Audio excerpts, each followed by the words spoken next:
Hey everybody, Jeff Dorman, Chief Investment Officer at ARCA, coming to you on September 12th here for another edition of That's Our Two Satoshis Live, where we talk about all things happening in the digital asset market, what's driving prices, and what is going on in the blockchain ecosystem. Reminder, this commentary is not intended to be investment advice, investment research, or a recommendation. Please consult your investment professional for your own circumstances. All right, let's get started here. So, honestly, last week not that much going on. Pretty good rally broadly across the board. Even Bitcoin, who for those who have been reading our blog at ar.ca/blog, or who have been listening to the That's Our Two Satoshis lives every week, I haven't been super bullish on Bitcoin for the last few months, just because I think the narrative is largely dead. But even Bitcoin performed pretty well last week. Actually outperformed a few things for the first time in what feels like ages. Um, but outside of that, really not a lot going on in the market. I think it was a little bit of a calm ahead of this week. This week being a pretty big week, both in the economic calendar. We have CPI coming tomorrow, as well as finally the Ethereum 2.0 merge, which is scheduled, at least as of right now, tentatively for Wednesday night. As well as potentially some news out of the SEC and Ripple.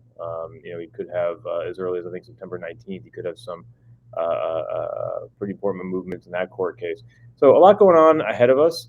Not a lot really behind us that was driving prices. I think one of the most interesting things from last week is simply with all those things I just mentioned, a couple of big pieces of news on the horizon, vol really isn't moving all that much. If you look at both Bitcoin implied volatility as well as ETH implied volatility, you're not really pricing in an explosive move over the next 10 days here, even though you do have a lot of big data points here.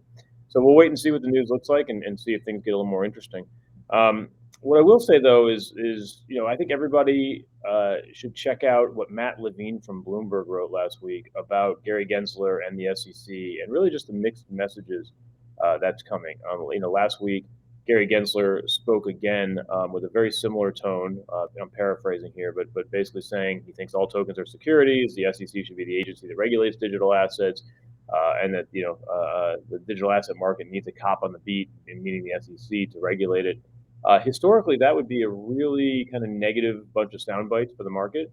It's interesting now that the digital asset market just shrugs that off. We've heard so many of these Gensler sound bites now saying the same thing over and over again without any actual action, that the market doesn't care anymore. And I thought Matt Levine of Bloomberg did a really nice job of kind of going through this and how it sort of doesn't make sense what they're doing here, right? They're basically saying we want to regulate this great and growing market, but also we're trying to kill the market and basically telling you that it's not that big of a deal and it should go away.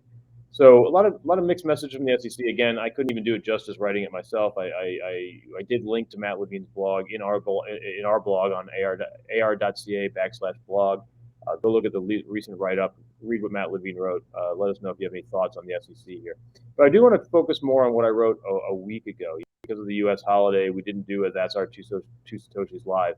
But this is probably more fascinating in my opinion, which is really for the first time since I've been involved in digital assets now full time over 5 years ago, we have really one asset that kind of represents the entire ecosystem. And by that, I mean Ethereum. And the reason I think that's important here, especially ahead of the merge, is, this asset class has been evolving, really since the creation of Bitcoin, over 11 years ago now.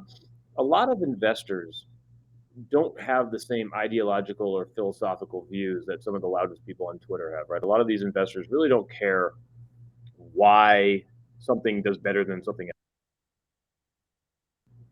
Excuse me. Sorry. They really don't care about this decentralization or centralization. They don't really care about proof of work or proof of stake or any of that. They really just want to say, you know what? If I believe in blockchain technology, what's the easiest way for me to get that exposure? And Bitcoin, as great as it is, and I think everybody who's involved in blockchain likes Bitcoin in some way or another. Um, Bitcoin stopped being representative of the market a good 3 years ago, right? This market went from being just about cryptocurrencies to now having so many different facets, right? You have revenue and cash flow producing assets, you have asset-backed tokens, you have pass-through tokens, you have different sectors from DeFi and CeFi to Web3 to gaming, NFTs, etc. All that time, while all these different areas of the market have been developing, it's been really hard for your regular everyday investor to get exposure, right? They have a couple of choices, right? First, they can just buy a generic index product like those, that are offered by, say, Bloomberg and Galaxy or Bitwise. those are really basically just Bitcoin extensions, right? The majority of the makeup of those indexes is really Bitcoin and to some extent Ethereum. Or they could invest in a private hedge fund, but again, that's limited to accredited investors and institutional investors. It doesn't really help your regular retail investor. Or you start just playing around on your own on Coinbase or Robinhood or Binance or wherever you trade, trying to trade your own assets. But it's been really hard to keep up with all of these different advancements in blockchain technology. And a lot of investors still come to us and be like, well, how do I just get long blockchain, right? How do I get long this technology so that if it works, I can benefit? I think if you look at the numbers, Ethereum really is for the first time the most pure play generic way to express a growth of blockchain.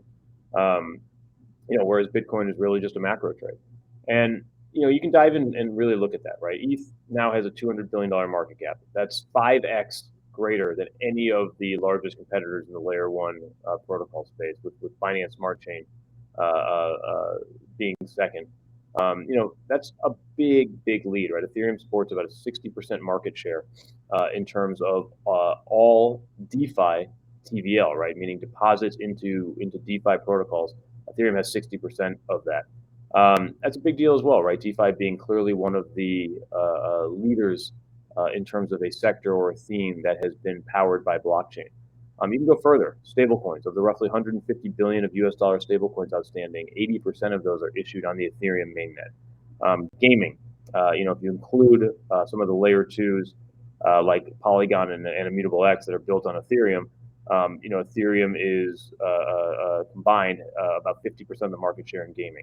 NFTs, same thing. You're looking at a huge market share there, about 60-70% of all layer two volume.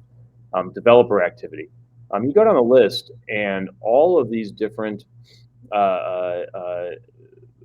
sectors and themes that have been built on blockchain and have basically given you exposure to the market are basically all wrapped into Ethereum. So this can change, right? This changes all the time. Again, we've been doing this for over 5 years now. There's been constant new narratives and new themes and new protocols and new apps.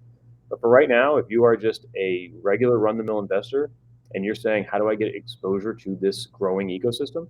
Ethereum is the answer. And it's interesting that that's now the case, especially ahead of the merge here, because starting in a few days, there's a good chance that Ethereum becomes deflationary, meaning the net issuance of inflationary rewards is less than the amount burned from the fees and the activity on it. So you now have an amortizing asset that represents every facet of the digital asset market.